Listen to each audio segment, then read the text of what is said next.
I'll make sure I'm happy enough for both of us. Susan stole her sister's husband, John. She sent an invitation to their wedding to gloat, but your mother and I will go together. We'll show them hell. Usually gentle and rarely angry. It seems the parents have reached their limit with Susan's wrongdoings. Attending the wedding with a frightening smile, it turned from a celebration to a scene of hell. I am Lily Anderson, 24 years old. I work as an illustrator. I've been married for just under a year. And my relationship with my husband, John, is good. John and I met through a friend's introduction. It didn't take long before we started dating, and he proposed at a restaurant with a night view. The wedding was full of blessings from family and friends, and smiles never ceased. One day, as I was about to send John off to work as usual, I noticed he had left his smartphone in the living room and brought it to him. John. You forgot your phone. Oh, thanks. That helps. I'll be going then. John hurried out, but I felt a slight unease about his rush. This would become the first sign. Afterwards, John started carrying his smartphone with him at all times, even at home. Despite his suspicious behavior, I couldn't believe he would cheat, so I chose to trust him. We had never had major issues before and got along well.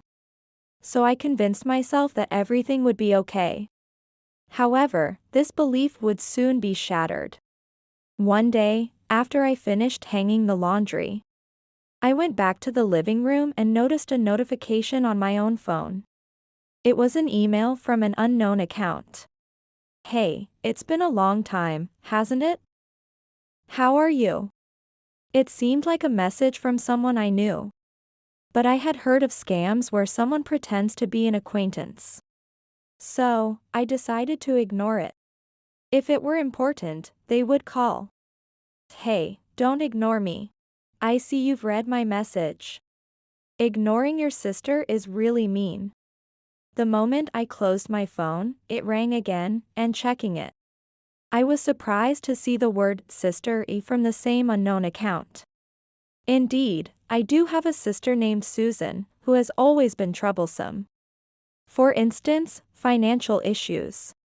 Susan would borrow money from friends for various reasons, and then cut off contact without repaying, often directing the trouble towards me and our parents. However, because she is their daughter, my parents often ended up repaying her debts. Next, the complaint issues. If something even slightly displeased Susan, she would immediately file a complaint. Her manner of doing so was appalling, including hurling insults and forcing those who came to apologize to kneel, making her an extremely unpleasant complainer. And then, issues with men. Susan liked men, particularly those who were taken. Whether friends or relatives, she tried to seduce any man she targeted. Indeed, because of her, I've had disputes with friends. And the fallout often affected my parents and me. That's why I wanted nothing to do with Susan, and we had been out of touch since she left home. However, the message on my phone contained the word sister. If this was really her, I had a bad feeling and hesitated to reply. But I decided to leave it alone for the time being. Whether it was Susan or someone impersonating a sister, I didn't want to get involved either way. However, as my phone kept ringing annoyingly, I decided to open it to block the number. Then, I received a shocking message. If you want to ignore me, that's fine. But just so you know, John is mine now, so let's get the divorce over with quickly, okay? Thanks for finding such a great catch for me. John won't be coming back to you from today, so I'll send the divorce papers. Please sign them soon. Simultaneously, a photo of John and Susan together was sent. I knew it was true without needing to confirm. My hands trembled, and I sank to the floor. I was so pale I could feel the blood drain from my face, and a great shock overwhelmed me. As Susan had said, John never came home again, only the completed divorce papers arrived. I tried to contact John, but he completely ignored me. Suddenly robbed of my happiness, a flood of sadness and anger hit me. And I became emotionally unstable. Why? John. I spent days crying. After a few days, I calmed down a bit and decided to contact Susan. What are you thinking? Let me talk to John. You've been ignoring me all this time, no greetings, no apologies. What are you thinking? What? You should be the one apologizing. Just send John back here for now. No way. He doesn't want to come back. He loves me way more than he loves you. Why should I apologize? It's your fault for not keeping him. No matter what I said, it didn't get through. Given my mental state was at its worst, I grew tired of thinking and worrying. Enough. Finally realized it's hopeless? Clinging to hope only makes you more unlikable. If you're going to resent someone, resent your own lack of charm. Loser. After this exchange, I closed my phone. I was disgusted with dealing with Susan, and I had lost all affection for John who had chosen her. Before I knew it, I had signed the divorce papers. Thus, what should have been a happy marriage came to an end. Following that, my life became miserable. Perhaps due to the severe mental damage, food didn't taste right. And I felt more tired than usual. I looked so haggard that even my colleagues at work were worried about me. I reassured them with a smile, but it seemed I was at my limit both physically and mentally. And I eventually collapsed at work. When I woke up, I was in the hospital with my parents and a close colleague by my side. Lily. Can you recognize me? Lily. Hearing their voices, I came to my senses. Looking around, it seemed I was in a hospital, trying to recall the last thing I remembered. I must have collapsed. My father sighed with relief. I was shocked when the hospital called. Aren't you working too much? I knew that wasn't it. It must have been the stress from the situation with John and Susan that had worn me out. Yeah. Maybe. As I said that, my mother quickly pressed the nurse call button to call for a doctor. After being examined, I was advised to stay in the hospital for observation. Are you eating properly? Are you resting enough? Bombarded with questions by my concerned father, I assured him I was fine. Then my mother asked him to go buy some drinks and something easy to eat for everyone. He agreed and left the hospital room. Lily, something must have happened, right? I thought so too. Can you think of anything? You've looked run down lately. And this has never happened before. It seems women do have sharp intuition, and it seems to be true. I sighed and explained to them why. While explaining, I realized I was crying. And without knowing it, I had reached my breaking point. I thought I had settled it in my mind. But it turns out I really don't understand myself. When I forced a laugh, my mother squeezed my hand tightly. I had no idea such things were happening. Why didn't you tell us sooner? It's the first I've heard that you got divorced. I'm sorry to say this in front of you, Mom, but is your sister sane? I can't believe this. Both clearly showed their anger towards my sister. And I could tell they were genuinely worried about me. I didn't want to worry anyone, or make a big deal out of it. I thought I could handle it by myself. I didn't want to cause trouble or worry for anyone. I even thought there was some truth in what Susan had said, making me feel pathetic. And maybe it's my lack of charm that caused this. That's nonsense. What are you talking about? No one would agree that your sister and your ex-husband are okay. Naomi is right. You did nothing wrong. I'm sorry that you had to suffer through this alone. Both looked like they were about to cry. I regretted not relying more on those around me. My mother, considering my mental and physical state, suggested I should come back home for a while. The doctor also said I needed rest.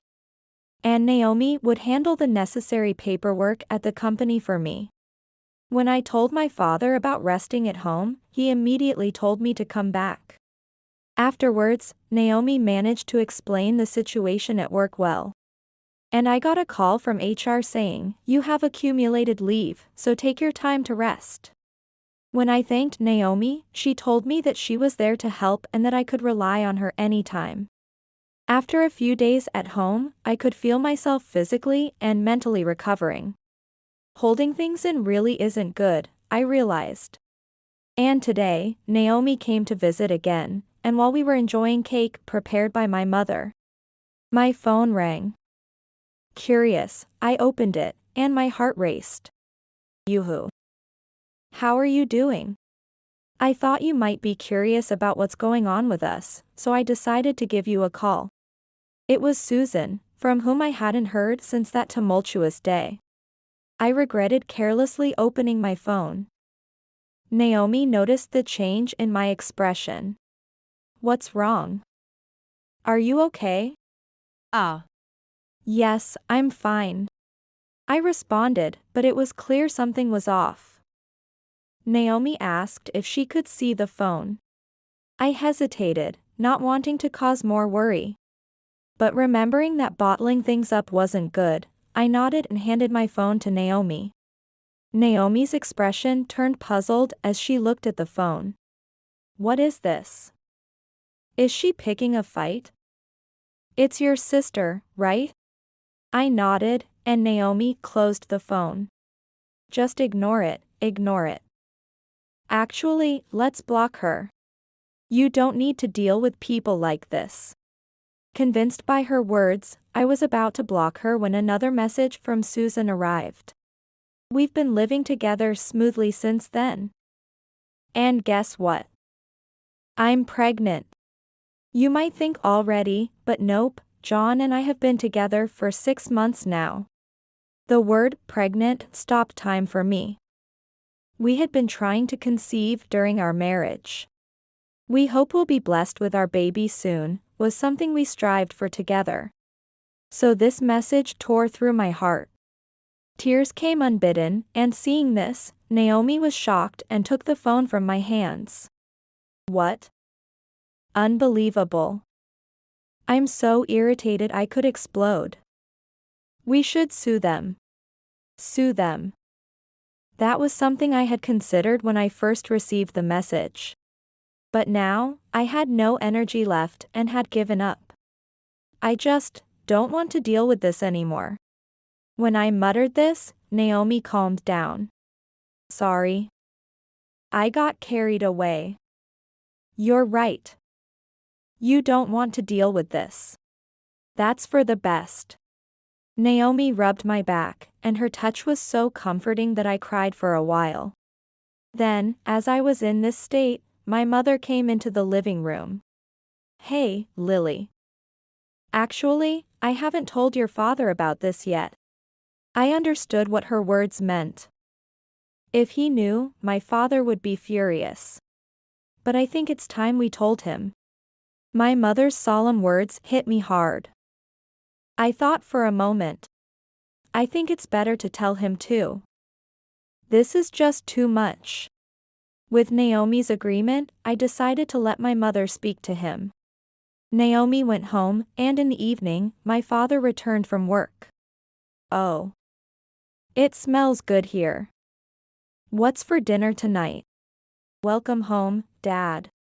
I'm home. According to my mother, my father had been in a better mood since I came back home. He was usually not grumpy, but he seemed happy every day, glad that I had returned.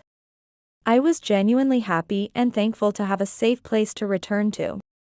But today, my mother had a serious look as she started a conversation with my father. Welcome home, Dad. I'd like to have a fun chat as usual. But there's something important we need to talk about. Seeing my mother's expression, my father also turned serious and looked at me. Is this about you? Let's hear it. Just seeing his kind face made me want to cry.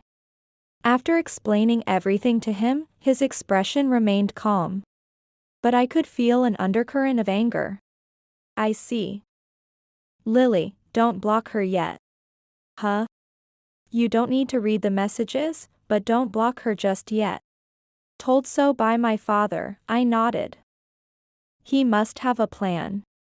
My mother always accepted my father's decisions at times like these. For now, Lily, don't block Susan, and don't look at any messages. It might be good to let Naomi know to consult with her too. Understood. Thanks for telling us. Lily, you're okay. Your mom and I are here for you. And so is Naomi. Touched by my parents' kind words and smiles, I felt relieved and burst into tears. Seeing me, my father and mother laughed. My heart felt incredibly warm. That night, I shared with Naomi, it's good to have such supportive parents. And I have you too. Looking up at the night sky, I truly felt it. Following our discussion, I decided to move. Moving meant returning to my parents' house. Since my workplace was within commuting distance from my parents' house, Naomi suggested that it would be better for my mental health to live at my parents' house rather than staying alone with unhappy memories. Since the lease was in my name, I processed the cancellation and sent John's belongings to his parents' house. On the day of the move, I also handled the mail forwarding at the post office and successfully completed the move. I said goodbye to the landlord with a smile, thankful for his help. Thus, I started living at my parents' house and successfully returned to work. My colleagues were very worried about me, but I could finally smile and reassure them properly. My boss told me not to overdo it, making me realize once again what a great workplace it was. A few months later, I'm home. When I returned home, my mother greeted me with a serious face. Welcome back, Lily. There's something we need to talk about. Come to the living room as soon as you've changed. Ah. Okay. Understood. Predicting something was up from my mother's serious expression, I changed into home clothes and went to the living room where my parents sat with a letter. Looking puzzled, I tentatively sat down in front of them and looked at the letter placed before me. An invitation? I muttered softly, and my father confirmed, yes. It seemed to be an invitation to a wedding. But was there some problem with it? Can I look at it? Yes, you can. I took the invitation in my hands. The sender was, shockingly, Susan and John. What? My voice involuntarily rose. Since you moved, you had a forwarding address, right? This was delivered to your home. That's right. No wonder both their faces were so grave. Yet, strangely, I was calm. Previously, I would have been shocked, but now, I only felt incredulity. Are you okay? Mother was worried. Father was also looking at me. Somehow, I'm much more okay than I thought I would be. Looking at this, I'm just dismayed. I mean, how much more do they want to degrade me? Right. She is my daughter, but this is beyond what I can tolerate. I'm glad Lily isn't as shocked as we feared. But this is definitely going too far. Behind my parents, I could almost see flames. I was thankful that my parents were angry for my sake. It's addressed to me. I don't have to go, right? When I asked this, my parents looked me straight in the eyes. Your mother and I will go. What? We'll show them hell. It was the first time I'd seen my usually gentle parents this angry, and it unsettled me. But this is addressed to me. Though, dear, as parents of the bride, We can't just not show up, can we? Exactly. It's our daughter's wedding, we're looking forward to it, right, Mother? Yes, indeed. My parents exchanged smiles. All I could manage was a wry smile. When I talked about this with Naomi, she wasn't surprised at all. Aren't your parents right? If you're family of the bride or groom, you really should attend. But, oh, a wedding, huh? Even over the phone, I could tell she was smirking. It seemed I was surrounded by strong-willed people who could also be quite intimidating when angered.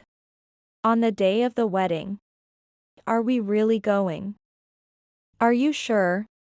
Watching my parents prepare to attend the wedding, I asked them anxiously. What? What are you worried about? There's nothing to worry about. The smile on my mother's face was not reaching her eyes, which made me anxious.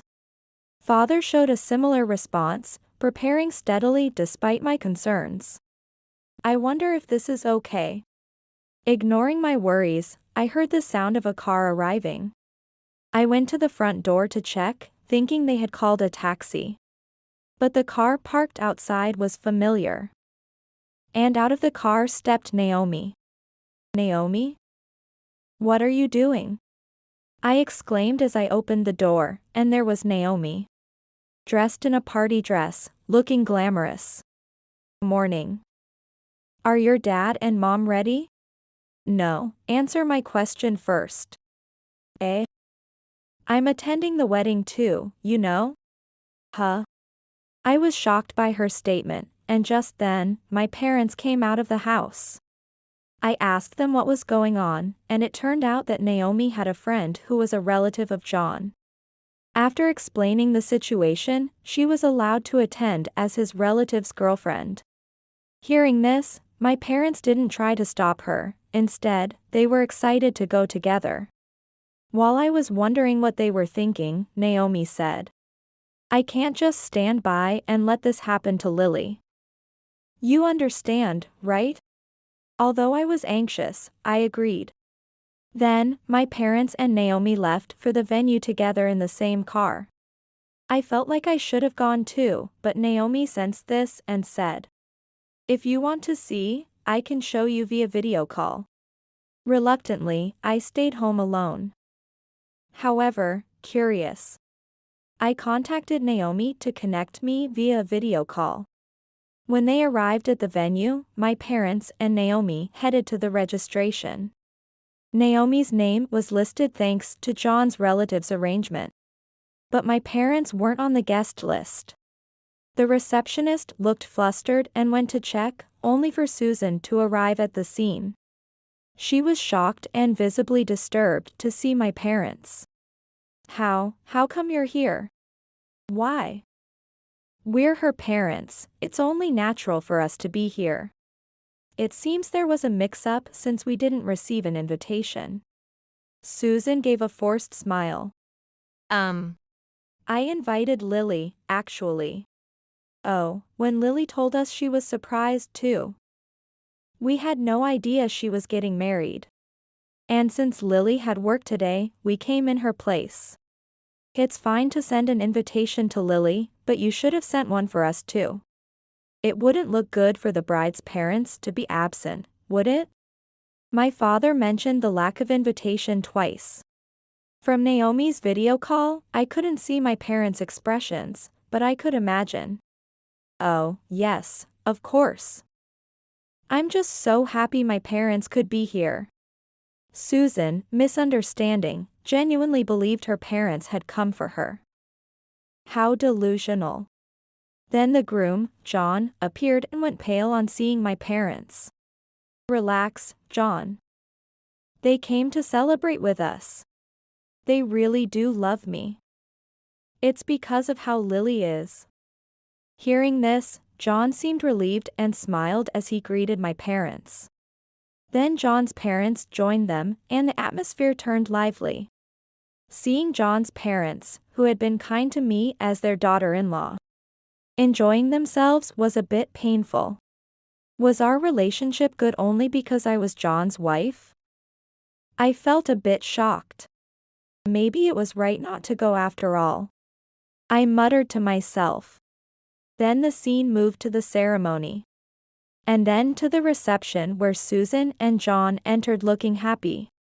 From time to time, Naomi asked, "Are you okay?" I was surprisingly calm watching it and kept saying, "I'm okay." I was more concerned about my phone's battery. But Naomi reassured me she had a portable charger if needed. As the moment for the parents' thank you letters approached, Susan started to panic because she hadn't prepared for her parents' presents. Seeing this, my parents asked the host for a microphone. Today, we weren't supposed to be here. So it's understandable that Susan isn't prepared. Therefore, we'd like to give a surprise message to our daughter, Susan. The venue applauded at my father's words. Susan, thinking she was being helped, grinned and applauded. "Dad, I'm so happy." Her insincere gratitude was grating. I continued watching in discomfort. Then my father began something unbelievable with a smile. "Our surprise is this." As he spoke, the doors to the banquet hall suddenly opened. And several men stood there, all looking outraged. I watched, puzzled. However, Susan turned pale seeing them. Our Susan is so charming that many men have taken a liking to her. The kind Susan has apparently responded to all their feelings. Truly, she is our pride and joy. And these gentlemen wanted to give a surprise today. So we brought them here. Wait. Dad. How did you? Susan. I had no idea you were so considerate. Now, graciously accept your surprise. Following my father's lead, the men stormed the stage, openly expressing their anger. Susan tried to escape, but one grabbed her arm.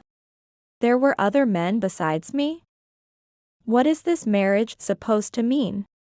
How much do you think I've given you? Give back the money I lent you. Shouts filled the air.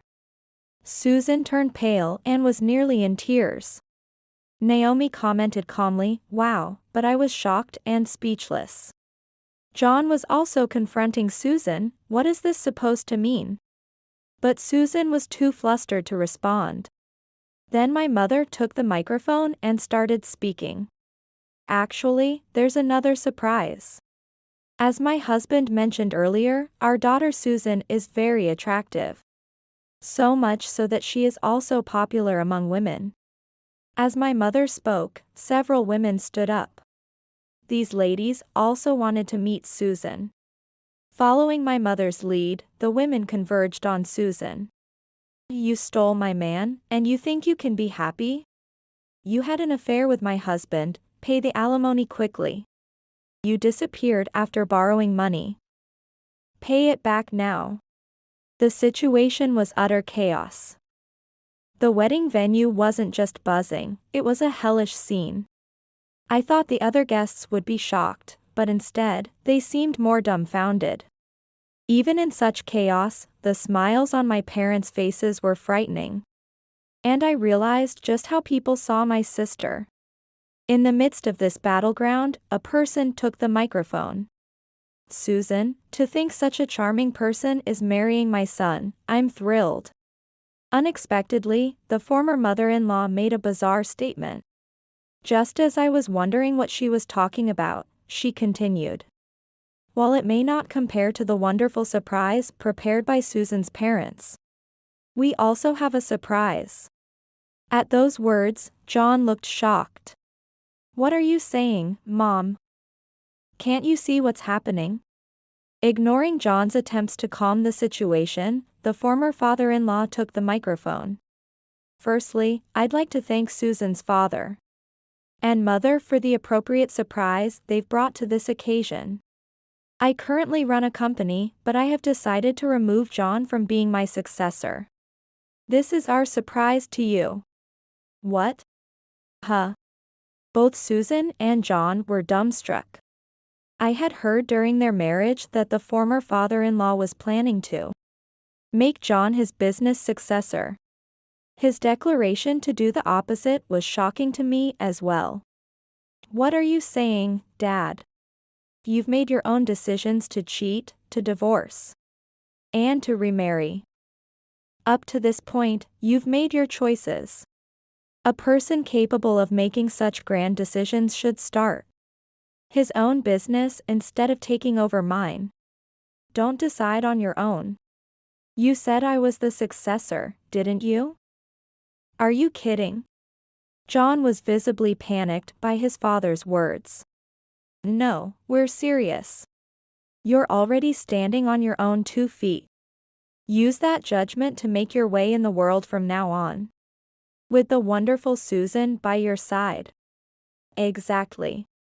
Having a son who can make such selfish decisions makes me proud. I was speechless.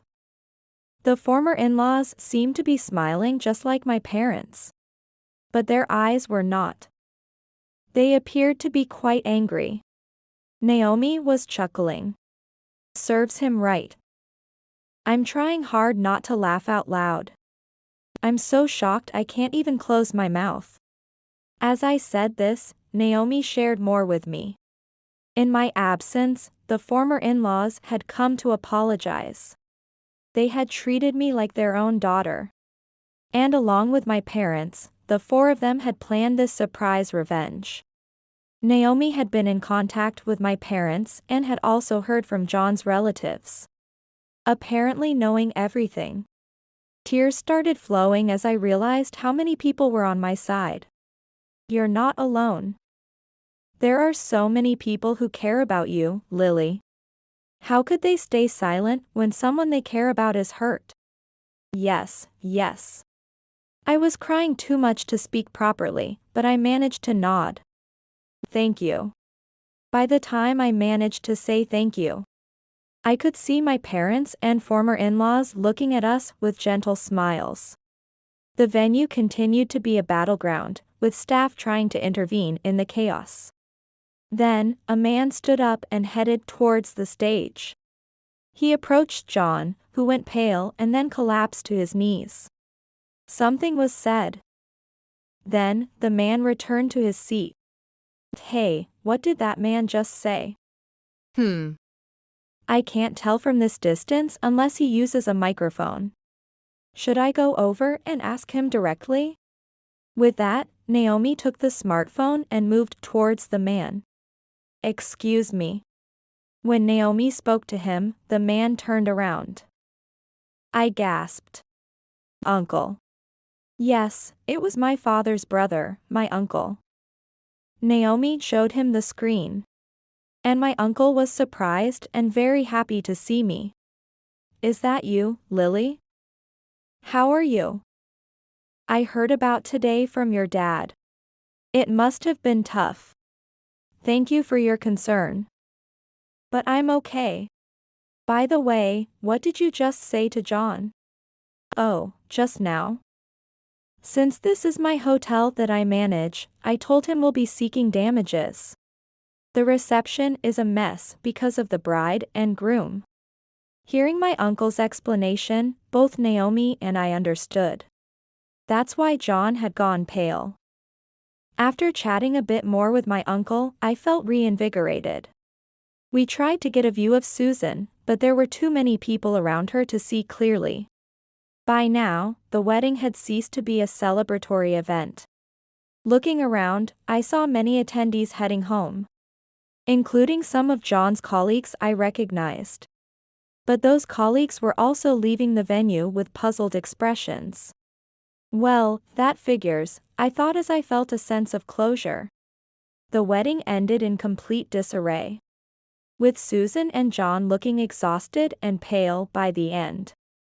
And now, the bride and groom may exit. When the master of ceremonies spoke, most of the attendees had already left. And only my parents, former in-laws, Naomi, and a few of John's relatives were there to clap.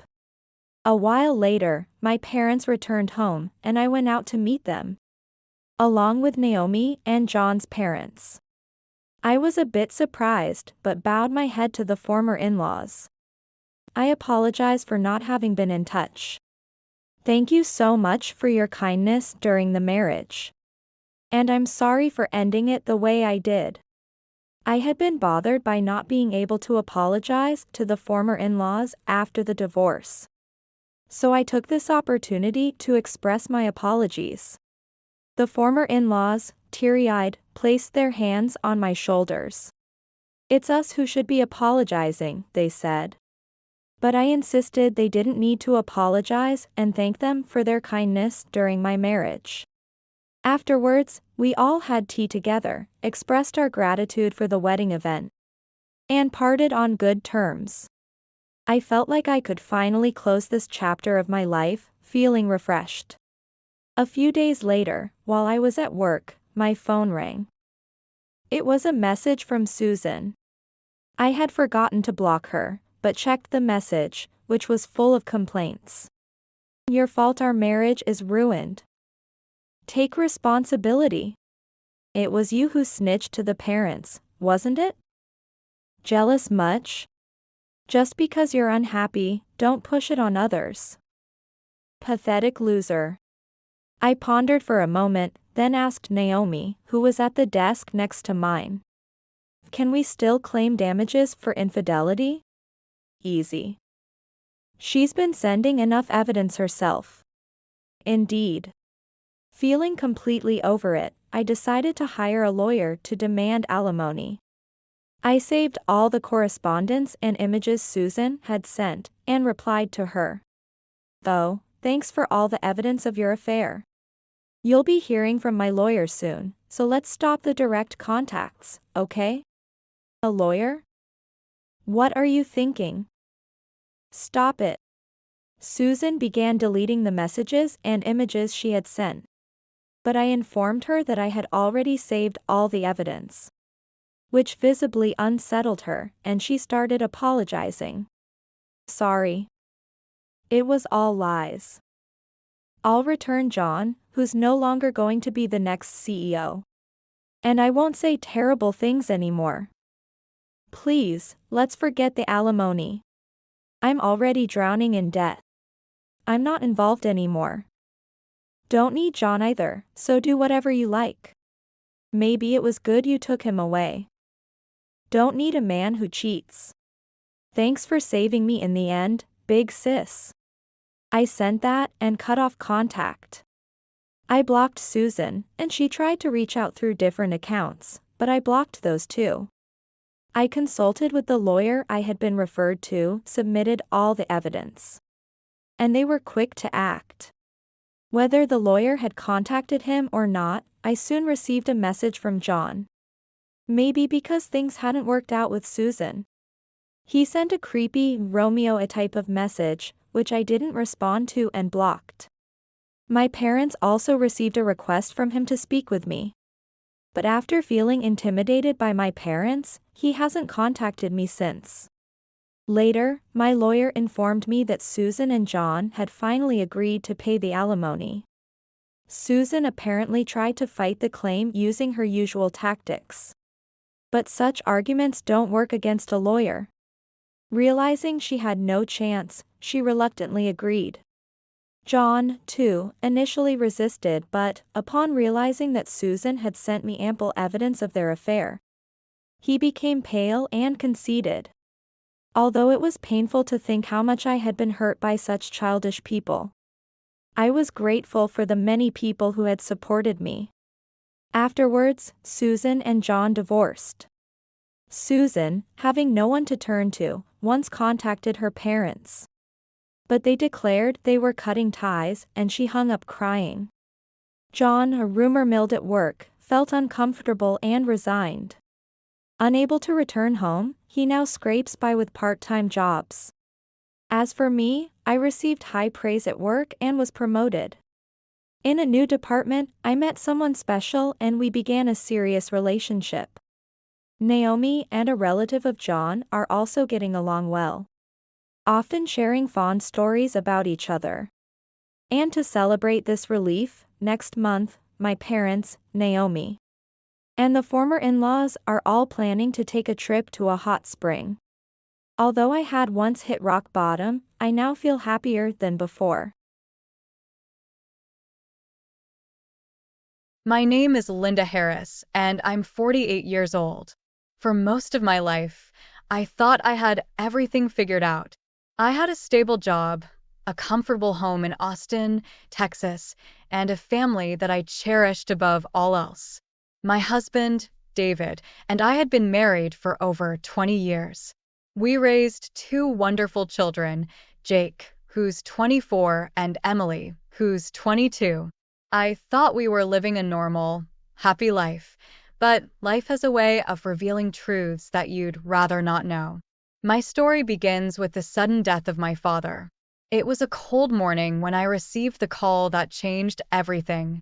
My father had been in a car accident, and he didn't make it. The news was devastating. My father was my rock, the one who had always been there for me. Losing him felt like losing a part of myself.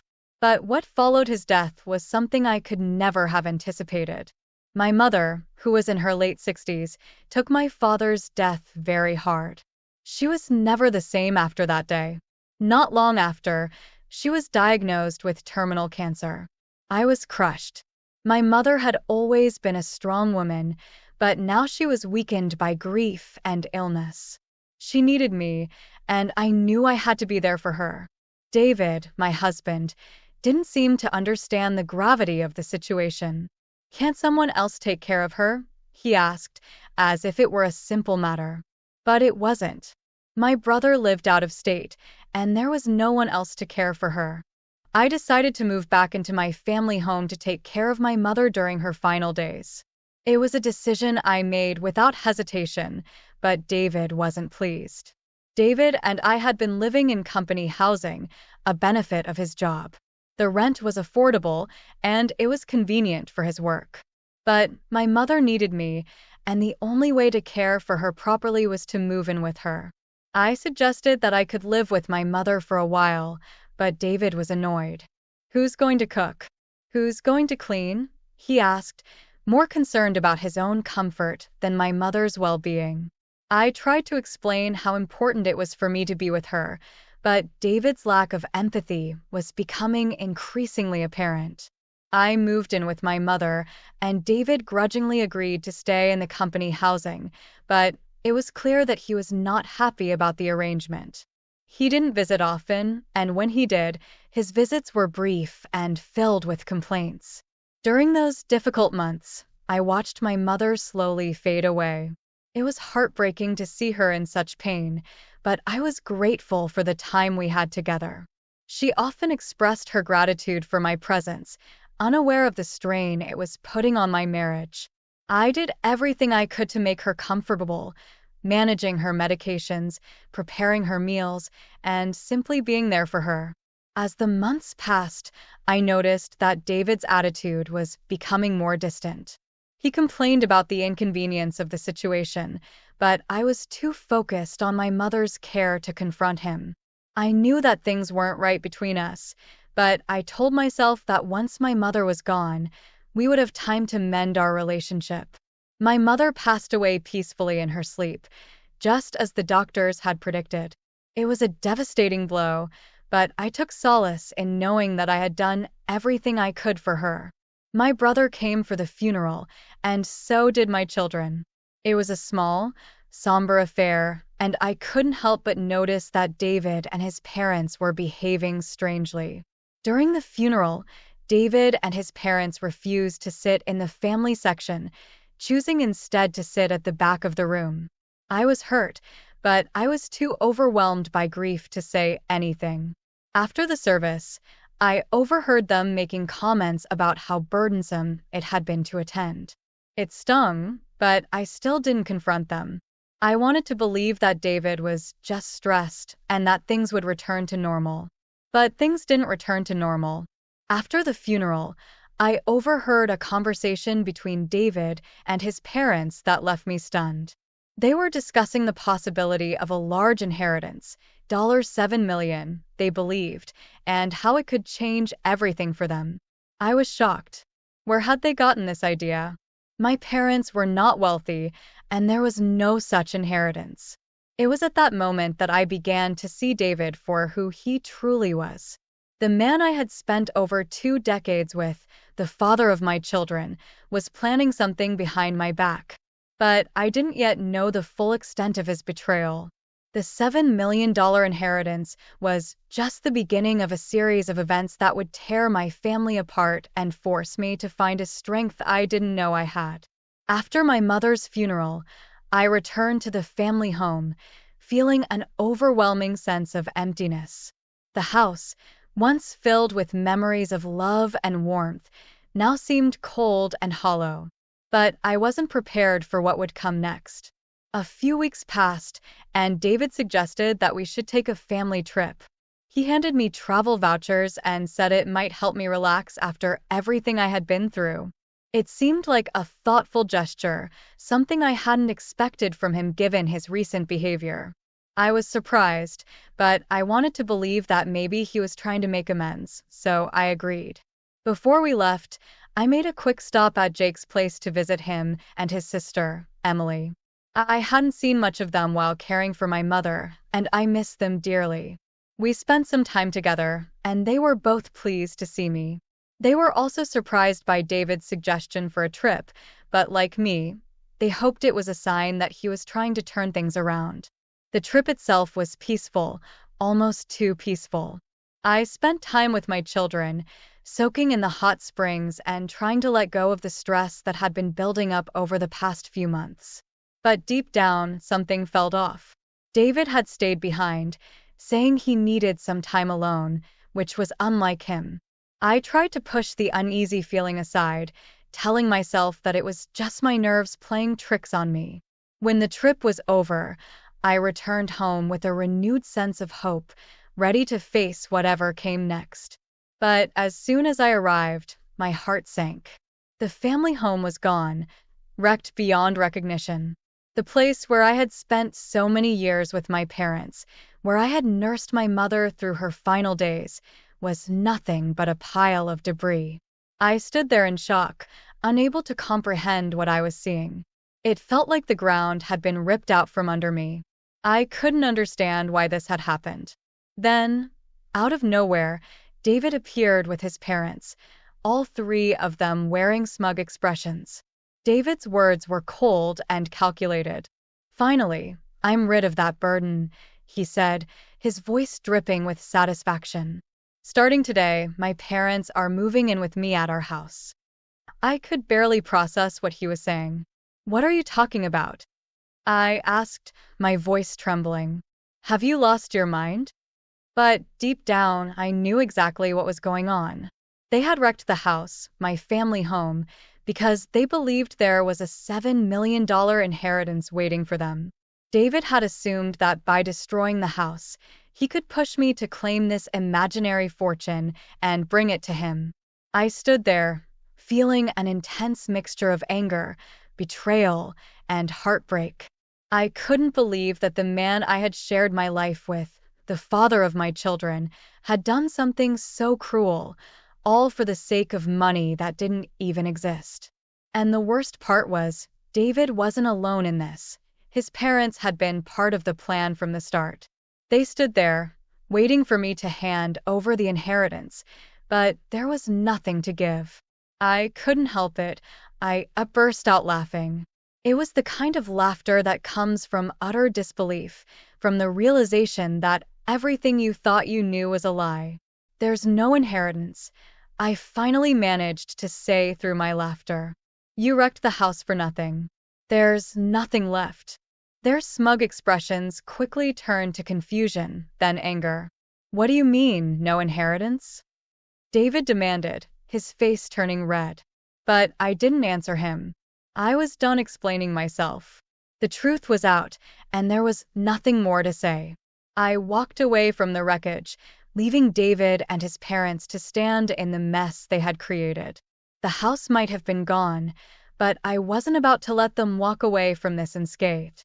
They had destroyed my home, my memories, and in return, I was going to take something from them. I immediately sought legal advice. The house had still been in my mother's name, and David and his father had no right to do what they did.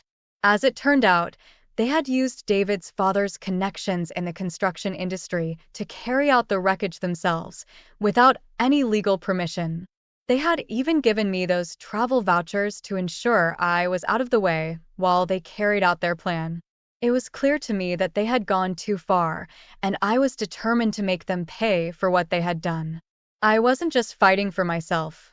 I was fighting for my parents, for the memories they had left behind, and for the dignity that David and his family had tried to strip away from me.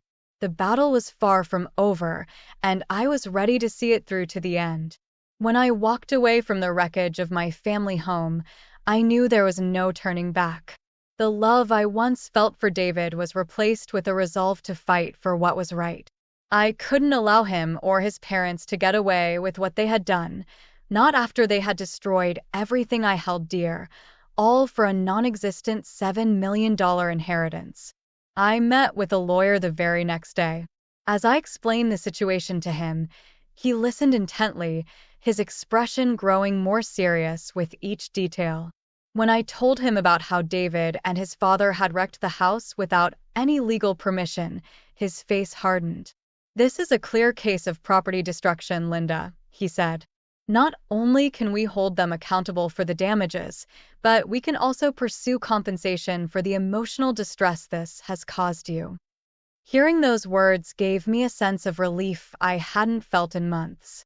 Finally, someone was on my side, someone who believed in my fight for justice. My lawyer moved quickly, filing a formal complaint against David and his father. They had crossed a line, and now they would have to face the consequences. A few days later, David received the legal notice.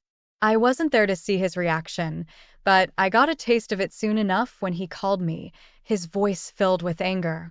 "What's with this certified letter?" he shouted. "You're seriously going to sue me? We're family, Linda. This isn't how families treat each other." I couldn't believe his audacity. "Family?" I shot back. "Is that what you call what you did to me?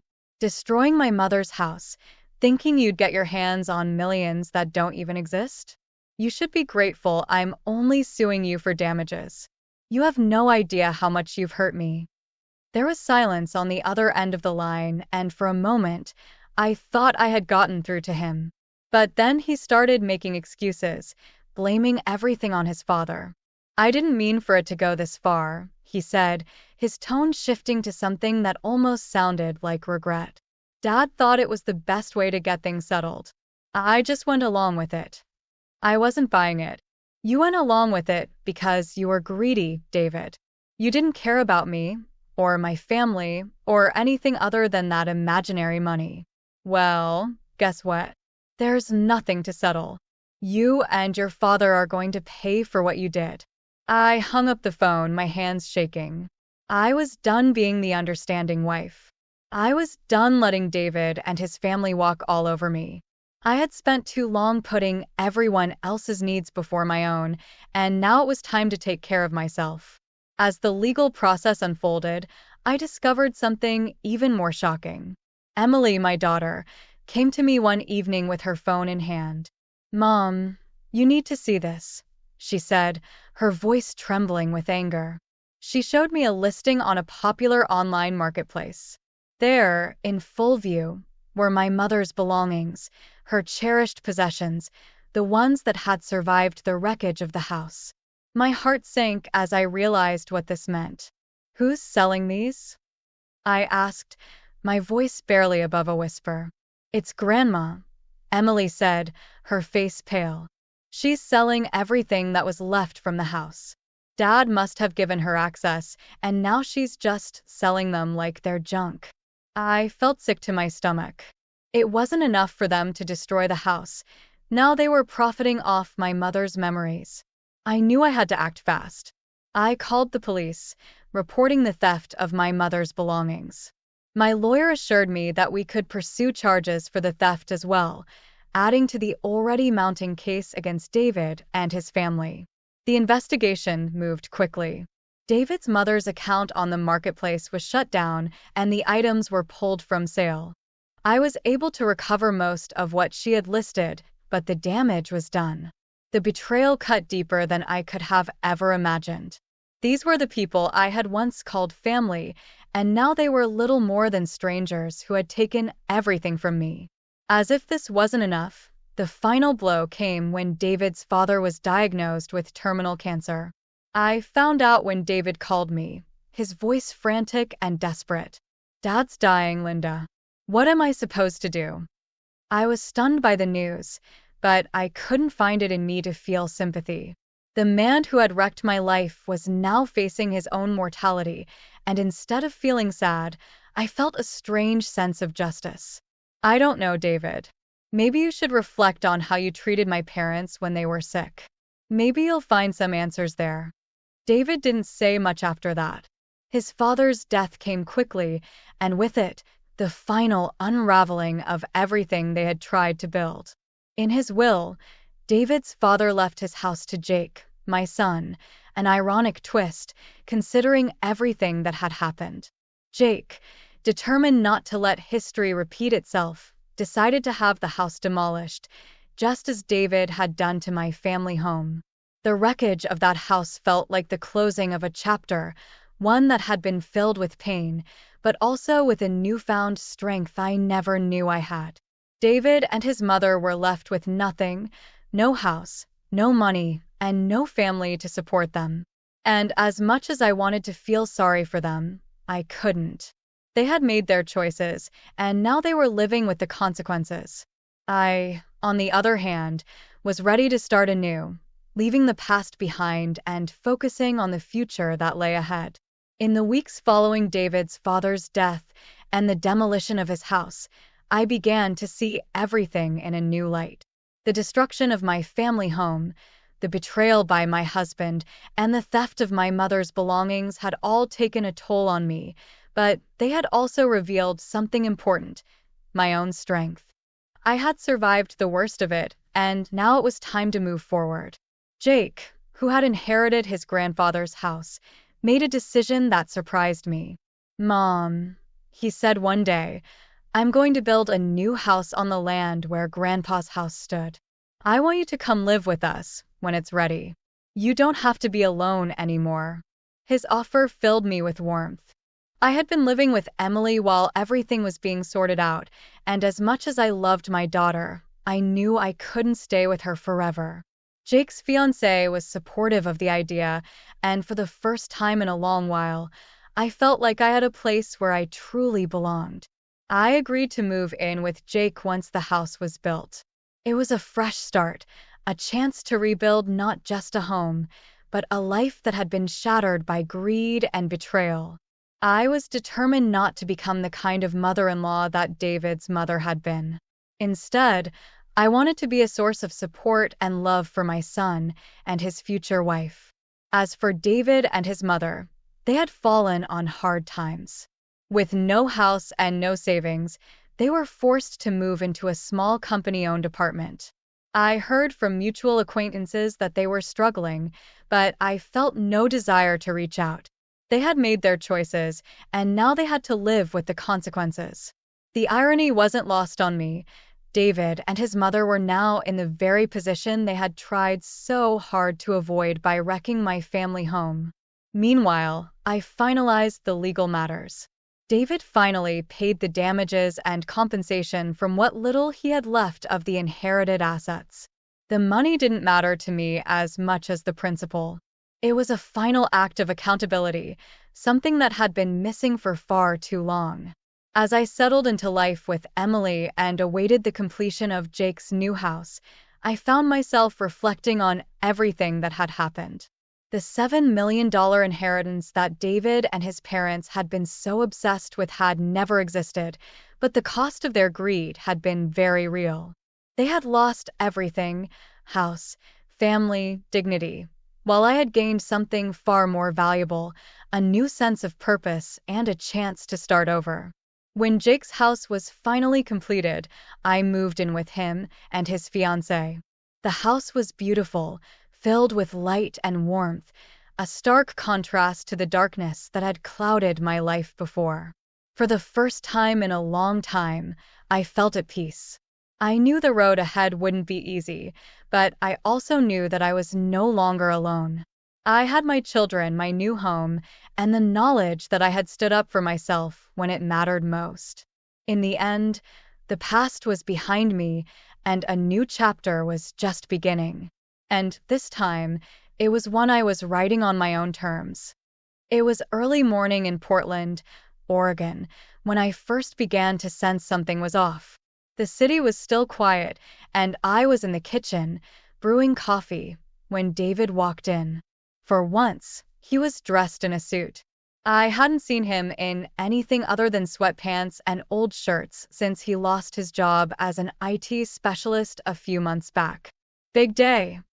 I asked, trying to sound casual. David looked up, his face a mask of forced cheerfulness. "Yeah, I have a job interview today." Fingers crossed. I smiled, though my mind was already buzzing. It had been a while since we had any news that wasn't just about scraping by. But as I looked at David, something felt uneasy. His sudden enthusiasm felt too rehearsed, too out of place. The day dragged on, and as evening fell, I found myself waiting anxiously for him to come home. When he finally walked through the door, I could tell something was wrong. The sharp scent of alcohol and an unfamiliar perfume clung to him. My heart sank. David stumbled slightly as he hung up his coat, and I could see the disheveled state of his hair and clothes. I didn't want to jump to conclusions, but my instincts were screaming at me. I had to know what was going on. Later that night, while David was in the shower, I found myself in his study. I hesitated for a moment before picking up his phone. It was a risk, but I needed answers. With shaking hands, I scrolled through his messages, and there it was, a string of texts between David and Rebecca, my closest friend. The messages were intimate and full of promises that I had never heard before. Rebecca was someone I trusted deeply. We had been friends for years, shared countless secrets, and supported each other through thick and thin. And now, here she was, betraying me with my own husband. I felt a cold fury rising inside me, mingled with a sense of betrayal so profound it left me almost numb.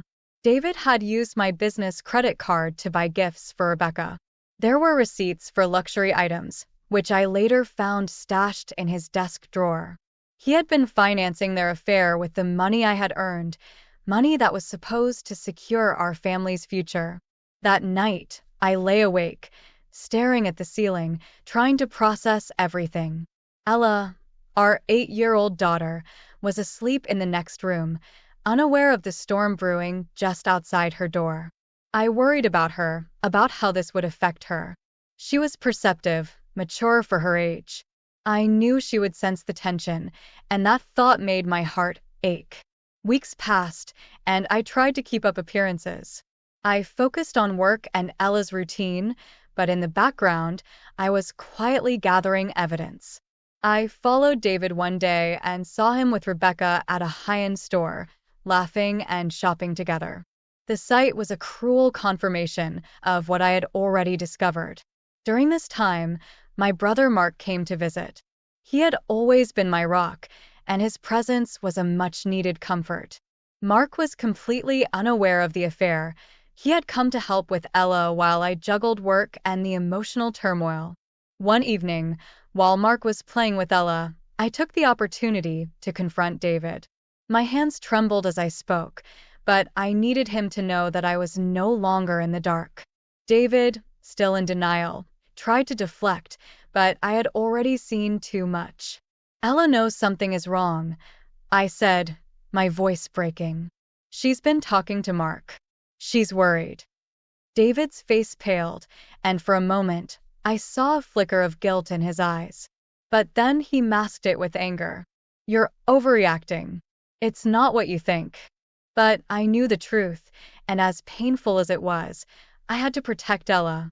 The holidays were approaching, and I decided it was time to take action. With Mark's help, I began packing up our things. The plan was to move to a new home with Ella and start fresh. The night before David was supposed to leave for a getaway with Rebecca, I knew I had to confront him one last time. I was determined, resolute. I had to find a way to end this chapter of my life and ensure that Ella and I could move forward, free from the shadows of betrayal that had loomed over us for too long. The suspense was unbearable, but the truth was clear. It was time for a new beginning. The days that followed my discovery were filled with a constant, gnawing anxiety.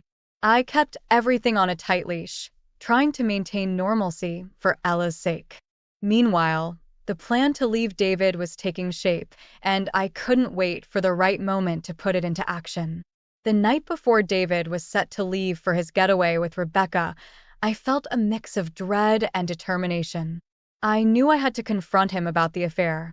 The truth couldn't stay hidden any longer, and I needed him to know that I was fully aware of his betrayal. As David came home that evening, I could see he was excited about the trip. His bags were packed, and he was chattering about how much fun he expected to have. I tried to keep my composure, though inside, my emotions were a tangled mess. "Are you sure you don't need anything else?" I asked, trying to sound casual. David barely looked up. "Nope, I think I'm all set. Can you make sure Ella's in bed by the time I leave?" I nodded, fighting the urge to reveal what I knew. As he busied himself with last-minute preparations, I made my way to the bedroom where I had hidden all the evidence, receipts, messages, and records of his lavish spending on Rebecca. When David was finally ready to leave, I knew it was time. I took a deep breath and called him into the living room. "David, we need to talk." His face tightened with a mix of irritation and curiosity. "What's this about?" I sat down, feeling the weight of my next words. "I know about you and Rebecca. I know you've been using my business credit card to pay for things for her. I saw the messages on your phone, and I followed you the other day." David's expression shifted from annoyance to shock. "Jessica, Save it," I interrupted. "I've seen enough. I don't need any more excuses. I'm done with this." His face flushed with a mixture of guilt and anger. "You don't understand. I didn't mean for it to get this far. I thought." "No," I said firmly. "You made your choices, and now you'll face the consequences." David tried to backpedal, offering hollow apologies and justifications. "Please, Jess, don't do this. I was going to end things with Rebecca. I just needed more time." I shook my head. "It's too late for that. Ella's already noticed that something's wrong. I can't let her be exposed to this any longer." His eyes widened in alarm. "Ella knows." "Yes," I said, my voice steady. "She's been asking questions and talking to my brother. She knows enough to understand that something is deeply wrong." David slumped into a chair, clearly defeated. "What are you going to do?" "I'm moving out," I said. "Tomorrow. I've already made arrangements with Mark. We're going to start over." David's face was a mix of panic and desperation. "Can't we work this out? I'll get help. I'll do whatever it takes." I shook my head. "No, David. This is over. I've made up my mind." With that, I stood up and walked towards the bedroom. I could hear David's frustrated mutterings as I left, but I didn't turn back. I had to remain strong, not just for myself but for Ella. That night, while David sulked in the guest room, I went to bed with a heavy heart. I knew the road ahead would be challenging, but I was determined to take control of my life. The following day, Mark arrived early to help with the move.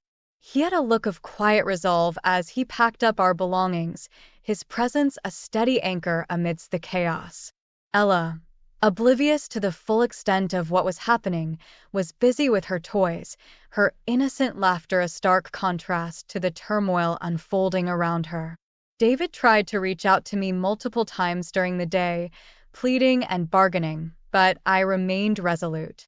I had deactivated my business credit card and made sure to secure our finances before David could get his hands on any more of my money. By evening, the house was almost empty. Mark and I had packed up everything we needed and were ready to leave. David, still furious and desperate, tried to stop us, but I refused to be swayed. As I packed the last of Ella's things into the car, I felt a mix of relief and sadness. This chapter of my life was closing, and though it was painful, it was also a step towards a new beginning. The confrontation had been tough, but it was necessary. As we drove away from our old home, I glanced in the rearview mirror, my heart heavy but hopeful. I was leaving behind the pain and betrayal, determined to start fresh and build a better future for Ella and me. The first few days after moving out were a whirlwind of emotions and logistics. Mark and I found a cozy apartment in a quiet neighborhood of Portland, one that felt like a fresh start. It was a far cry from the home we'd left behind, but it had a warmth and simplicity that I hoped would ease the transition for Ella. The day after we moved in, David's calls and messages started pouring in. Each one was a mixture of desperation and anger. He wanted to know why I'd cut him off financially and demanded to see Ella. I couldn't bear to see him or hear his voice, so I ignored his calls and focused on making our new place feel like home. Mark was a huge help, handling the heavy lifting and keeping things calm. He made sure Ella felt comfortable and secure in her new environment, setting up her room and playing with her. His presence was a source of strength, and I was grateful for his support during this difficult time. Despite the chaos, I tried to keep Ella's routine as normal as possible. I enrolled her in a new school nearby and started to introduce her to the neighborhood. She was adjusting well, but I could tell she missed the familiarity of her old life. I tried to reassure her with extra cuddles and bedtime stories, doing everything I could to keep her spirits up. A few weeks after the move, I received an unexpected call from Rebecca.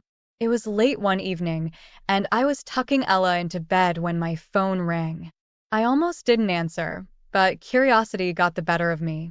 "Jessica, it's Rebecca," she said, her voice tight with frustration. "I need to talk to you." "What do you want?" I asked, trying to keep my voice steady. "I'm angry, Jessica," she said. "David's things were sent to my house, and now my husband knows everything. We're getting a divorce." "You made sure of that." I could hear the hurt and anger in her voice, and a part of me felt a pang of sympathy. "I'm sorry for what you're going through, Rebecca. But you and David made your choices. I had to protect myself and Ella." Rebecca's voice softened slightly. "I didn't expect David to drag me into all this. I was hoping we could figure things out. But now everything is falling apart." I could tell she was struggling, and for a moment, I felt a flicker of empathy. "I hope you find a way to move forward. It's not easy for any of us." We ended the call shortly after, leaving me with a sense of mixed emotions. While I felt justified in my actions, the reality of the situation was sobering. Rebecca was dealing with her own fallout, and the mess David had created was affecting more lives than just ours. As days turned into weeks, the complications continued. David kept calling and sending messages, each more frantic than the last. He threatened legal action, claiming I was depriving him of his parental rights. I was prepared for such threats and had consulted a lawyer to ensure that Ella's well-being was legally protected. One afternoon, while I was working from home, my lawyer called with an update.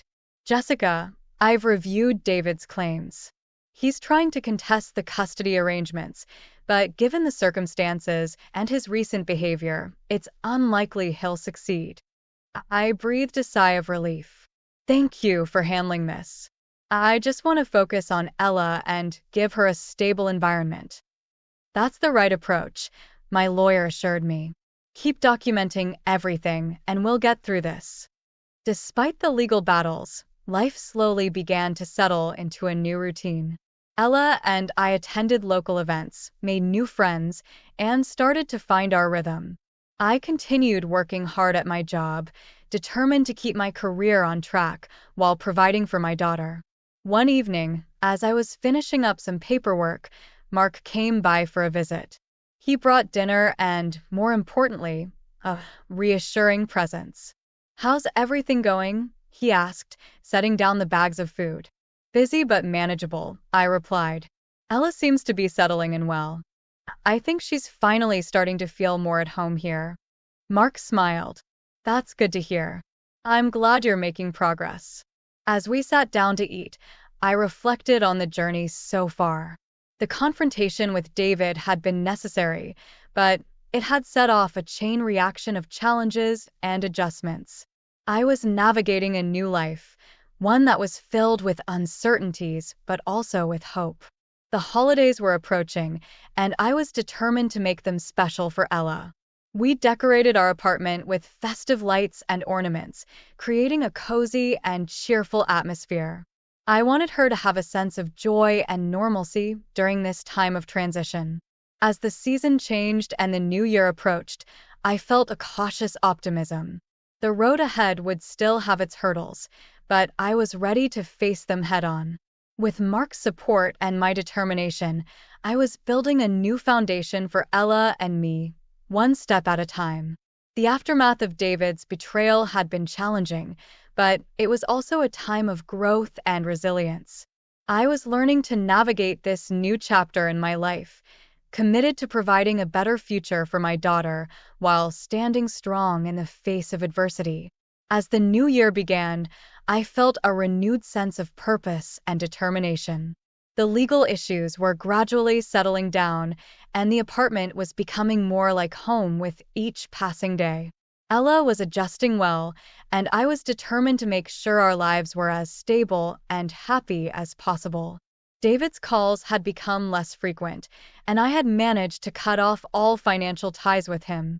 I had made it clear that I would no longer entertain any discussions about reconciliation or financial support. It was time for both of us to move on. The focus now was on rebuilding our lives and finding a sense of normalcy. One afternoon, I received an unexpected letter from David's lawyer. It was an official notice of his intent to contest the custody arrangement. My heart sank as I read the words, feeling a wave of anxiety. I had hoped we could avoid further legal battles, but it seemed David was determined to fight. I immediately contacted my lawyer to discuss the situation. "Jessica, don't worry," she said, her voice calm and reassuring. "We've anticipated this move. We have strong evidence of your commitment to Ella's well-being, and the court will take that into account." Despite her reassurance, the process was draining. I spent countless hours gathering documents, reviewing records, and preparing for the court hearings. Mark remained my rock throughout this ordeal, offering emotional support and practical help. He attended meetings with me and helped care for Ella, making sure I could focus on the legal aspects of the case. The court hearings were tense and emotionally charged. David's lawyer argued that I was trying to deprive him of his parental rights, but I presented my evidence showing that my primary concern was Ella's stability and well-being. I highlighted David's past behavior and the negative impact it had on our family. During one particularly difficult hearing, David took the stand. He looked worn and defeated, and I couldn't help but feel a mixture of sadness and relief. As he spoke, it became clear that his attempts to justify his actions were falling short. The court saw through his attempts to manipulate the situation. The turning point came when the judge ruled in my favor, affirming the custody arrangement and recognizing my commitment to providing a stable environment for Ella. I felt a profound sense of relief as the decision was announced. It was a victory, but it was also a reminder of the hard road we had traveled. With the custody issue resolved, I turned my focus back to rebuilding our lives. Ella and I continued to settle into our new routine, and I worked hard to create a positive environment for her. We started participating in local activities, joined a community center, and made new friends. One evening, as Ella and I decorated for the next holiday, she looked up at me with a bright smile. "Mom, I really like our new home. It feels so warm and happy." My heart swelled with pride and relief. I'm glad, sweetheart. I want us to be happy and to make the most of this new chapter in our lives. Ella hugged me tightly, and in that moment, I knew we had made it through the toughest part. Despite the challenges and heartbreak, we were moving forward and finding our own path to happiness. As for David and Rebecca, their lives continued to unravel. Rebecca's marriage had ended, and David struggled with the consequences of his actions. They faced their own set of difficulties, but that was no longer my concern. My focus was on Ella and building a future that was full of hope and possibility. The final months of the year brought a sense of closure and renewal. I finalized the divorce, secured child support, and continued to advance in my career. The apartment was now a place of comfort and security, a symbol of our new beginning. Looking back, I could see how far we had come. The journey had been painful and challenging, but it had also been a period of profound growth and resilience. I had learned to stand up for myself and protect what mattered most. Through the heartbreak and adversity, I had found a renewed sense of self-respect and determination. As I tucked Ella into bed one night, I reflected on our journey. We've been through a lot, haven't we? Ella nodded sleepily. Yeah, but we're doing great, Mom. I love our new life. I kissed her goodnight and smiled, feeling a deep sense of contentment. We had faced the storms and come out stronger. The future was still uncertain, but it was full of promise and opportunity. With Ella by my side and the support of those who cared for us, I knew we were ready for whatever came next. The past was behind us, and the future was ours to shape. As I closed the door to her room, I felt a sense of peace, knowing that we had truly begun a new chapter in our lives. I stared at the plate of food in front of me, Derek's words still ringing in my ears. Wow, Lo, I didn't think it was possible, but your cooking gets worse every day. I sighed, setting down my fork. Is it really that bad? I asked, trying to keep the hurt from my voice. Derek scoffed, leaning back in his chair. Worse. I wouldn't even feed it to a stray dog. You can't cook, you can't clean, and you can't even give me a kid. What good are you? His words cut deep, piercing the fragile remnants of my self-esteem. I opened my mouth to respond, but his mother, Gwen, beat me to it. Now, Derek, she chided, though her tone held no real reproach. Don't be too hard on the girl. It's not her fault she's a failure in every sense of the word. I flinched, her insult stinging like a slap to the face. It wasn't the first time they'd belittled me, and I knew it wouldn't be the last.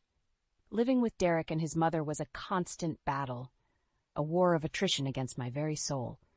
As I cleared the table and set about washing the dishes, my mind drifted back to the countless times I'd tried to conceive, only to be met with disappointment and Derek's scathing remarks about my inadequacy. The words barren and useless echoed in my mind, taunting me with my perceived failures. Little did they know, I had recently discovered something that would change everything. While scrolling through social media forums, I came across a series of posts made by Derek himself, mocking my lack of culinary skills and expressing his desire for a divorce. He painted himself as the victim, a man trapped in a loveless marriage, seeking sympathy from strangers online. As I finished the dishes and retreated to the solace of my bedroom, I couldn't help but feel a sense of determination rising within me. For too long, I had allowed Derek and Gwen to diminish me, to strip away my sense of self-worth. But no more. It was time to take control of my life, to break free from the shackles of their cruelty. I knew the road ahead wouldn't be easy, but I was ready to fight for my happiness, my dignity, and my future. This was just the beginning, the spark that would ignite a fire of change, burning away the chains that had bound me for far too long. The next morning, I awoke to the sound of Derek's voice, already berating me for some perceived failure. Leela, where's my clean shirt? I have an important meeting today, and you couldn't even do one simple task. I hurried into the living room, bleary-eyed and still in my pajamas. I'm sorry, Derek, I'll get your shirt ready right away. Gwen clicked her tongue disapprovingly. Honestly, Lila, it's like you don't even try. No wonder my son is so disappointed in you. I bit my tongue, holding back the retort that threatened to spill forth. Instead, I scurried to the laundry room, grabbing Derek's freshly pressed shirt from the pile of clean clothes. As I handed it to him, he snatched it from my grasp, his expression one of disdain. "Took you long enough. At this rate, I'll be late for work." "I'm sorry," I mumbled, but he had already turned away, his attention focused on his phone. The rest of the day passed in a blur of monotony. I went to work, enduring the usual drudgery of my insurance job, only to return home and face the endless cycle of chores and criticism. Derek and Gwen seemed to take particular delight in pointing out my every flaw, no matter how insignificant. "Did you even bother cleaning the bathroom today?"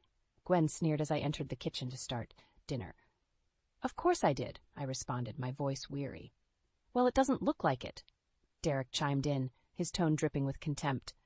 "But I guess I shouldn't be surprised. You're useless at everything else. Why would cleaning be any different?" I fought back tears as I turned my attention to the stove, determined not to give them the satisfaction of seeing me break. Little did they know, their constant jabs were only fueling the fire burning within me, a fire that would soon consume their complacent cruelty. As the evening wore on, another source of tension emerged, Derek's gambling addiction. He had been losing money at an alarming rate, and the stress of his mounting debts was palpable. "You need to get your shit together," Gwen hissed, her voice low but venomous. "If you keep pissing away our money like this, we'll end up on the street." Derek slammed his fist on the table, his face flushed with anger. "Back off, Mother. It's none of your business how I spend my money." "It is when you're gambling away our future." Gwen shot back, her eyes blazing with fury. I watched the exchange unfold, a twisted sense of satisfaction creeping over me. Their dysfunction, their toxicity, it was all coming to a head, and I knew it was only a matter of time before the whole house of cards came crashing down. As I lay in bed that night, the weight of Derek's emotional and financial abuse pressing down on me, I made a decision. No more would I be the victim, the punching bag for their cruelty. It was time to take control, to exact my revenge and reclaim my life. The thought filled me with a sense of determination, a steely resolve that would carry me through the battles to come. Derek and Gwen had no idea what was in store for them, but they would soon learn the true cost of their actions. The breaking point came a few nights later, when Derek stormed into the house, reeking of alcohol and anger. "Where the hell is my dinner, woman?" he slurred, his words slurring together. I stepped out of the kitchen, wiping my hands on a towel. "It's almost ready, Derek. Just give me a few more minutes," he sneered, his eyes narrowing. "That's what you always say. Useless, just like everything else you do." Before I could respond, Gwen chimed in from the living room. "Don't talk to her like that, Derek. She's trying her best." "Her best?" he spat, rounding on his mother. "Her best is pathetic. I should have left this worthless sack years ago." Something inside me snapped at his words. Years of pent-up frustration, anger, and resentment came bubbling to the surface, and I couldn't hold it back any longer. "That's enough," I shouted, my voice trembling with fury. "I've had it with your constant abuse, your endless belittling. I'm not going to take it anymore." Derek's eyes widened, caught off guard by my sudden outburst. "What did you just say to me?" "You heard me," I continued, emboldened by my newfound courage. "I'm done being your punching bag, your emotional doormat. I deserve better than this, better than you." Gwen opened her mouth to interject, but I cut her off with a sharp glare. "And you're just as bad as he is, enabling his behavior, joining in on the insults. Well, no more." I turned back to Derek, my hands clenched into fists at my sides. "I'm leaving you, Derek. I'm filing for divorce, and I'm going to make sure you pay for every ounce of suffering you've put me through." For a moment, Derek was speechless, his mouth hanging open in disbelief. Then, his expression twisted into one of rage. "You ungrateful bitch," he snarled, taking a step towards me. I stood my ground, unflinching. "Don't even think about it," I warned, my voice low and steady. "I'm not the same doormat you've been kicking around all these years."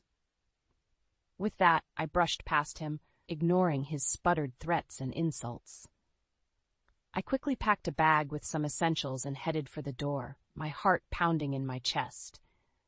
As I stepped outside, I took a deep breath of the cool night air, a sense of freedom washing over me.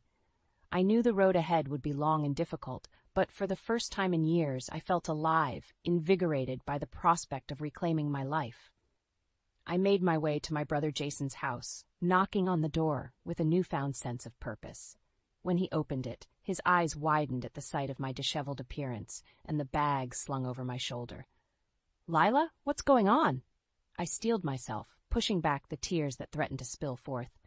"It's over, Jason. I'm leaving Derek for good this time." Without hesitation, he ushered me inside, wrapping me in a comforting embrace. As I clung to him, the weight of years of abuse finally lifting from my shoulders, I knew that this was just the beginning of my journey towards reclaiming my life, my dignity, and my sense of self-worth.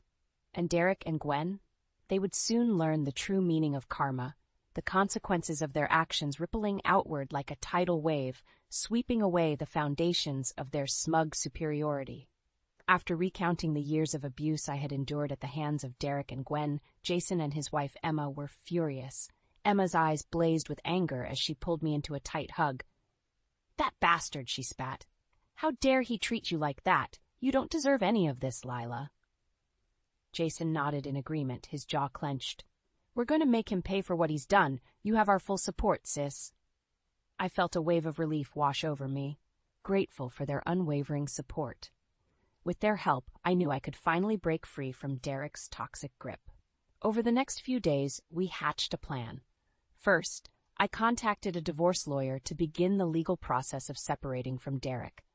The lawyer assured me that with the evidence of his abuse and financial misdeeds, I had a strong case for securing alimony and a sizable settlement. Next, we turned our attention to building a solid case against Derek. Jason and Emma helped me gather documentation of his gambling debts, his online rants, and any other evidence we could find to expose his true nature. "We need to hit him where it hurts," Emma said, her voice steely with determination. "That money-grubbing prick needs to learn that there are consequences for his actions." It was then that I remembered Derek's estranged aunt, May. She had always been critical of his behavior, and she held the keys to the family inheritance. If we could get her on our side, it would be a devastating blow to Derek and Gwen. I reached out to May, explaining the situation and pleading for her help. At first, she was hesitant, but as I revealed the depth of Derek's cruelty and Gwen's complicity, her resolve hardened. "That boy has always been a disappointment," she fumed, "and to think his mother enabled such despicable behavior? It's unforgivable." With May on board, our plan began to take shape. She agreed to withhold the inheritance from Derek and Gwen unless they made amends for their actions, essentially leaving them financially destitute. As the preparations continued, I couldn't help but feel a sense of empowerment coursing through me. For years I had been the victim, cowering in fear and submission. But now the tables had turned, and it was my turn to dictate the terms of our engagement. Derek and Gwen had no idea what was coming, but they would soon learn the true price of their cruelty. With each step we took, I could feel the weight of their oppression lifting, replaced by a newfound strength and determination. This was more than just revenge, it was a reclamation of my dignity, a declaration that I would no longer be defined by their abuse. I was taking back control of my life, and nothing would stand in my way. As the plan solidified, I found myself growing more confident, more assertive. The old Lila, the meek and submissive doormat, was gone. In her place stood a woman emboldened, a warrior ready to fight for her rightful place in the world. And when the time came to confront Derek and Gwen, to unveil the truth and watch their carefully constructed facade crumble around them, I would savor every moment. They had sown the seeds of their own destruction, and I would be there to reap the bitter harvest, a testament to the power of resilience and the indomitable human spirit. A week after I left Derek, my phone rang. It was him, no doubt looking to smooth things over with empty promises and hollow apologies. I steeled myself before answering, determined not to let his manipulations sway me. "What do you want, Derek?" I asked, my voice firm. "Lila, listen," he began, his tone sickly sweet. "I think we've both said some things we didn't mean. Why don't you come back home, and we can work this out like adults?" I scoffed. "Work it out? You mean like how we've worked it out for the past few years, with you berating and belittling me at every turn?" "That's in the past," he insisted. "I've changed, I promise. Things will be different." I could practically hear the smugness dripping from his words, as if he expected me to come crawling back at the first sign of his supposed contrition. "Save it, Derek," I spat. "I'm not falling for your lies anymore. I want a divorce, and I'm not going to let you sweet-talk your way out of this." There was a pause on the other end of the line, and when he spoke again, his voice was laced with barely contained fury. "Listen here, you ungrateful little wench. You're going to sign those divorce papers, and you're going to do it without causing any trouble. You got that?" I smiled, unfazed by his empty threats. "Or what, Derek? You'll insult me some more? Throw a tantrum like a petulant child? I'm not afraid of you anymore." He sputtered, caught off guard by my newfound defiance. "You'll regret this, Lila. Mark my words, I'll make your life a living hell." "I doubt that," I replied coolly. "In fact, I think it's going to be the other way around. You and your mother are going to pay for every ounce of pain and humiliation you've put me through." With that, I ended the call, a sense of triumph surging through me. The old Derek, with his empty bravado and hollow threats, no longer held any power over me. Over the next few days, Jason, Emma, May, and I finalized our plan. We gathered all the evidence we could find, from financial records to social media posts, painting a damning picture of Derek's misdeeds and Gwen's complicity. As the day of our confrontation approached, I could feel the anticipation building within me. This was the moment I had been waiting for, the chance to strip away their false bravado and expose them for the cruel, vile people they truly were. We rehearsed the confrontation, going over every detail with meticulous care. I practiced my lines, my body language, determined to project an aura of confidence and strength that would leave no room for doubt. Finally, the day arrived. I took a deep breath, steeling my nerves as I approached the house I had once called home. Even from the outside, I could sense an uneasy cleanliness, as if Derek had already moved on and brought his mistress in before our separation was finalized. As I stepped inside, the stale air hit me like a slap in the face, a reminder of the oppressive atmosphere that had once permeated these walls. But now the tables had turned, and it was my turn to dictate the terms of our engagement. Derek and Gwen sat in the living room, their expressions a mix of surprise and contempt.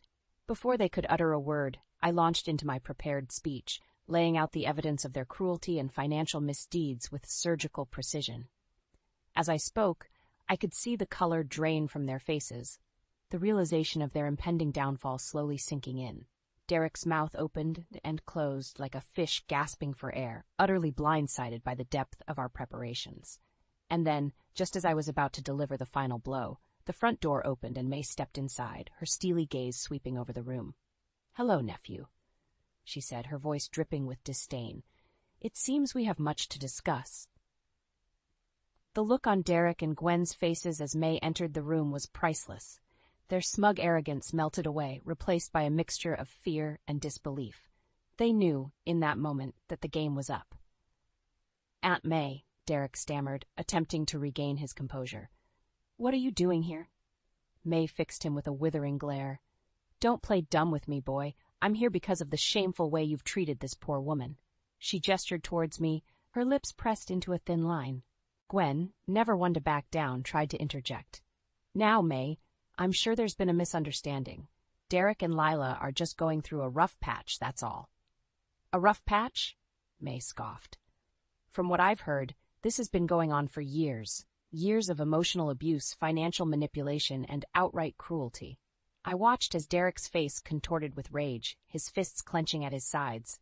"Who have you been talking to? Lila's been filling your head with lies, trying to turn you against me."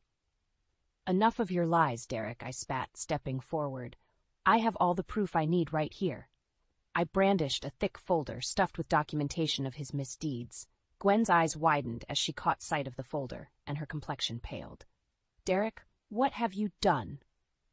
Before he could respond, I launched into my prepared speech, laying out the evidence of his gambling addiction, his financial mismanagement, and his vile online rants about me. With each word, I could see the confidence draining from their faces, replaced by a growing sense of dread. "And that's not all," I continued, my voice ringing out with newfound strength. "I have witnesses, people who can attest to the years of abuse I've endured at your hands." As if on cue, Jason and Emma entered the room, their expressions steely and resolute. They stood beside me, a united front against the crumbling facade of Derek and Gwen's lies. Derek's gaze darted from me to Jason, then back again, his mouth opening and closing like a fish gasping for air. Gwen, for once, was rendered speechless, her usual bravado nowhere to be found. It was at that moment that the front door opened once more, and a young woman stepped inside. Her eyes widened as she took in the scene before her, clearly not expecting such a confrontation. "Blake?" Derek croaked, his voice barely above a whisper. The woman, Blake apparently, fixed him with a look of utter disgust. "You lied to me," she hissed. "You told me you were single, that you were ready for a committed relationship." Derek opened his mouth to respond, but May cut him off with a sharp wave of her hand. "Don't bother, Derek. Your web of deceit has unraveled, and we've all seen the truth." She turned to Blake, her expression softening slightly. "I'm sorry you got caught up in this mess, dear, but rest assured, my nephew and his mother will face the consequences of their actions." Blake nodded, her eyes brimming with unshed tears. "I want nothing more to do with him," she spat, shooting Derek a venomous glare, before storming out. The room fell silent, the weight of the confrontation hanging heavy in the air. Derek and Gwen sat frozen, their carefully constructed facade of lies and deception crumbling around them. And as I looked at their stunned faces, I couldn't help but feel a sense of vindication wash over me. This was the moment I had been waiting for, the moment when the scales of justice finally tipped in my favor. With a deep breath, I gathered my strength and delivered the final blow. "Derek, Gwen, your reign of terror is over. I'm suing for alimony and restitution, and I won't stop until you've paid for every ounce of suffering you've caused me." Their reactions were priceless, a mixture of disbelief, anger, and fear that left me savoring the sweet taste of revenge. They had sown the seeds of their own destruction, and now they would reap the bitter harvest.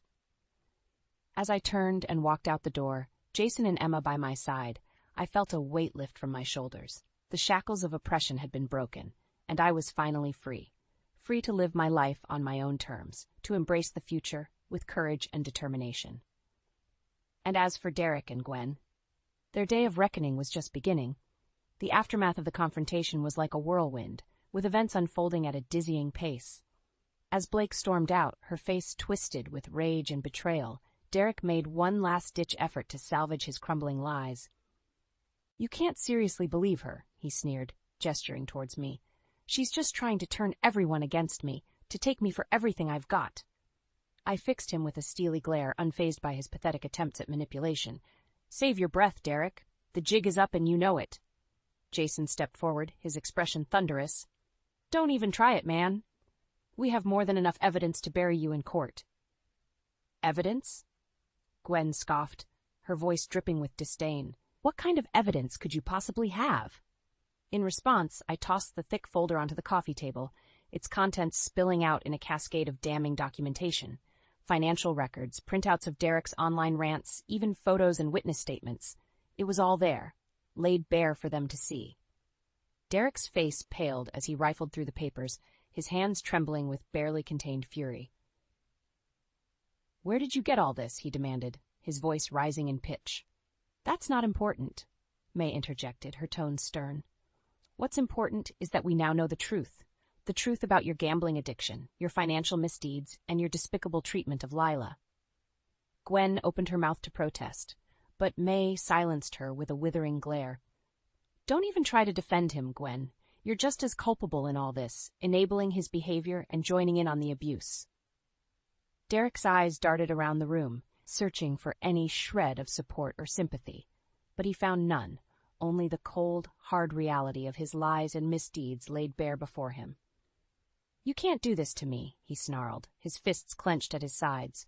"I'll fight this, every step of the way. You won't get a damn cent from me." I couldn't help but laugh at his empty bravado, his desperate attempts to cling to the illusion of power. "Oh, but we will, Derek. We'll take everything from you, just like you tried to take everything from me." Emma stepped forward, her expression one of steely determination. "We're not just going after you for alimony and restitution. We're going to make sure you face the full consequences of your actions, legally and financially."